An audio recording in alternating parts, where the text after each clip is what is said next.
There are moments in life when the weight of love and loss converge, when silence begs to be broken by a single, meaningful sound.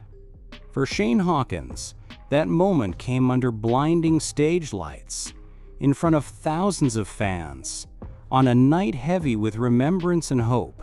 Shane is not just the son of Taylor Hawkins, the legendary drummer of Foo Fighters. He is the living echo of his father's rhythm, a young soul shaped by the heartbeat of drums and the boundless energy of rock and roll. He grew up in green rooms and rehearsal studios, falling asleep to the thunder of sound checks and waking to the soft hum of vinyl records spinning in the early morning light. He saw his father not only as a performer, but as a guiding light, a man who lit every room with laughter, who played with a fire that could never be faked. But then, that fire was gone. The world mourned Taylor Hawkins. Tributes poured in. Words fell short. For Shane, the loss was more than the disappearance of a musical icon. It was the sudden silence of a father's voice. It was dinners left unfinished, songs left unsung, hugs left lingering in memory. And yet, amidst the grief, one quiet desire rose in Shane's heart. He wanted to play his dad's favorite song. Not alone, not in his room, but with the very band his father had lived, laughed, and loved with, Foo Fighters. It wasn't about proving himself.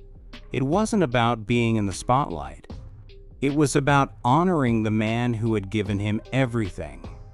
It was about stepping behind the very same drum kit, in the very same role, and filling that sacred space with something only he could bring, a son's love for his father.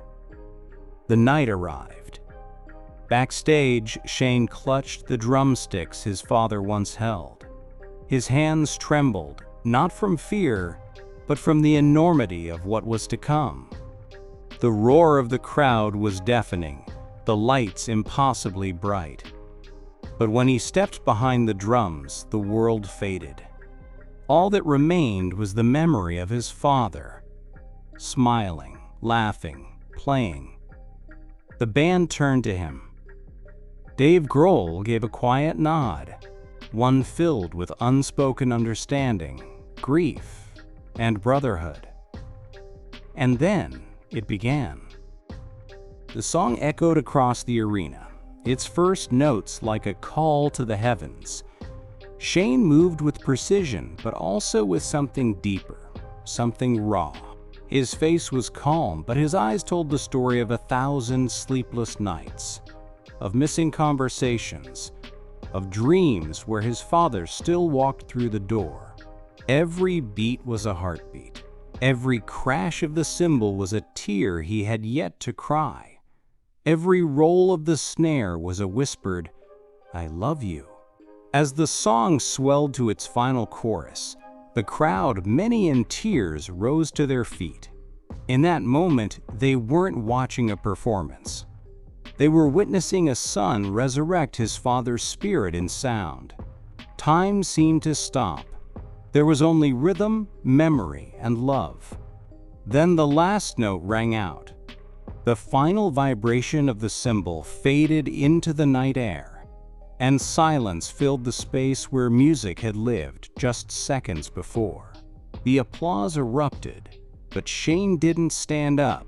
He sat there, head bowed, his chest rising and falling, overwhelmed by everything he had just poured out. The camera zoomed in, and we saw it. His lips quivered, his eyes shimmered, and then, slowly, he looked up, not at the audience, but upward, as if trying to see through the stage lights and into the stars. And maybe, just maybe, he did. Maybe, in that exact moment, he felt his father's hand on his shoulder. Maybe he heard the words he longed to hear. "I'm proud of you, son." As the crowd thundered in applause, Dave Grohl walked over, tears in his eyes, and embraced Shane, holding him tight, like a brother, like family. The rest of the band followed, surrounding him with love. There were no words. None were needed. Backstage later, Shane sat quietly, holding the drumsticks in his lap. He didn't boast. He didn't seek praise. He simply smiled, tired, emotional, but filled with something pure. Peace, closure, and perhaps even joy. Because he hadn't just played a song that night. He had given the world a glimpse into his soul. He had given his father a tribute no one else could offer. He had made the drums speak, not just in sound, but in story. That night, Shane Hawkins didn't just honor his dad. He became part of the legacy, not as a shadow, but as a light. And in every beat, Taylor lived on. In the end, it was never just about the music. It wasn't just about a stage, a crowd, or even a legendary band. It was about love, the kind that doesn't fade with time, that doesn't die with the body. It was about a son reaching across the invisible line between life and death to touch his father one more time. For Shane Hawkins, that performance was more than a tribute. It was a conversation, a quiet, powerful exchange between generations. Between a father who once carried the beat of a band and a son who now carries the beat of his memory. As the lights dimmed and the crowd's cheers echoed into the night, something lingered in the air, something sacred. Because what Shane gave that night wasn't just sound, it was soul. It was the culmination of years spent watching, learning, loving. It was pain transformed into purpose. And it was a message sent not just to the fans, not just to the band, but to his father.